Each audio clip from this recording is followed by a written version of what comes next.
इसी टिप्पणी पर मुझे कुछ नहीं कहना है। जहां तक सवाल है कि मैंने क्या कहा, मैंने कहा कि महाराष्ट्र का आजादी के आंदोलन में बहुत बड़ा योगदान रहा। मराठी भाषा जो है, जैसे मराठी भाषा का सम्मान है, मराठी का सम्मान है, कन्नड़ का सम्मान है, तमिलियन का सम्मान है, तेलुगु का सम्मान है, उसी तरह से जैसे उनकी वो रीजनल लैंग्वेज है, जैसे उनको अपनी भाषा के प्रति प्यार है, उसी तरह से बिहार के लोग होंगे, उत्तर प्रदेश के लोग होंगे, झारखंड के लोग होंगे, मध्य प्रदेश के लोग होंगे, राजस्थान के लोग होंगे, उनकी भी अपनी भाषा है, उनकी हिंदी भाषा है। तो किसी भाषा के आधार पर यदि ये लुम्पेन एलिमेंट ठाकरे परिवार जो है यदि मारपीट करता है तो हमारे बर्दाश्त के बाहर है। दूसरी बात मैंने कही, जिसको कि बड़ा तोड़ मरोड़ कर पेश किया गया, कि महाराष्ट्र का इस देश के इकोनॉमी में बड़ा योगदान है, उससे कोई डिनाई नहीं करता।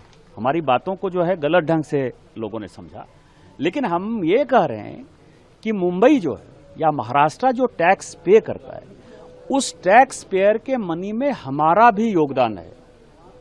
इसका ठाकरे परिवार से लेना देना नहीं है, इसका मराठा से लेना देना नहीं है। इसका ये है, जैसे कौन टैक्स पे करता है, state bank of India tax पे करती है, क्योंकि उसका हेडक्वार्टर वहां है। तो स्टेट बैंक ऑफ इंडिया में, जहां मैं सिक्किम में खड़ा हूं, तो सिक्किम के लोग भी तो स्टेट बैंक ऑफ इंडिया में पैसा देते हैं, इनका पैसा भी तो वहां जमा है ना। लेकिन उसका टैक्स का पैसा यदि मिलता है तो वो महाराष्ट्र के खाते में जाता है।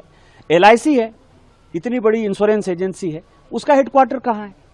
दूसरी बात यह है कि आप जो है गरीबों को मारपीट करते हो। वहां जो है मुकेश अंबानी साहब रहते हैं, मराठी तो बहुत कम बोलते हैं, हिम्मत है तो जरा उनके पास चले जाओ। माहिम में जो है सारे मुसलमान हैं, हिम्मत है तो तुम वहां चले जाओ। स्टेट बैंक ऑफ इंडिया का चेयरमैन मराठी नहीं बोलता है, वो तो आंध्र का है, तेलुगु बोलता है बेचारा, आप उसको जरा मारपीट करके देखो। LIC का जो चेयरमैन है वो नॉर्थ ईस्ट का है, भानु, जरा उसको जरा मारपीट करके देखो। मेरा ये कहना है कि जो गरीब आदमी है, जो कमाने खाने गया है और जिसका कि महाराष्ट्र के इकोनॉमी में योगदान है, जितने बड़ी इंडस्ट्री है, यदि टाटा हुआ तो टाटा बिहार में ही सबसे पहले इंडस्ट्री लगाया। यही तो मैंने कहा, इसमें कौन सी बड़ी बात